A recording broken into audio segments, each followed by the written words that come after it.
2026 ప్రపంచ యుద్ధానికి నాంది కాబోతుందా? కేవలం 24 గంటల్లోనే ప్రపంచం యుద్ధ ప్రాంగణంగా మారిపోయింది. మొదటగా ఒక షాకింగ్ న్యూస్. అమెరికా వెనిజులాలో 10 గంటల పాటు భారీ ఆపరేషన్ నిర్వహించి అధ్యక్షుడు మదురో మరియు ఆయన భార్యను అదుపులోకి తీసుకుంది. అమెరికా చెబుతున్నట్లు ఇది డ్రగ్ స్మగ్లింగ్ గురించా, లేక ప్రపంచంలోనే అత్యధికంగా ఉన్న వెనిజులా చమురు నిల్వలపై పట్టుకోసమా?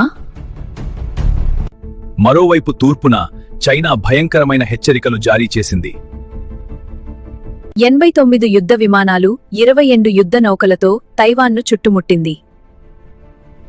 చైనా అల్టిమేటం ఒక్కటే, వన్ చైనాలో కలవండి లేదా పూర్తిస్థాయి యుద్ధాన్ని ఎదుర్కోండి. ఒకవేళ తైవాన్ పడిపోతే ప్రపంచం ఆగిపోతుంది. ఎందుకంటే ప్రపంచంలోని 95% అడ్వాన్స్ టెక్ చిప్స్ అక్కడ మాత్రమే తయారవుతాయి. చిప్స్ లేకపోతే ఐఫోన్లు లేవు, టెస్లా కార్లు లేవు, టెక్నాలజీయే లేదు.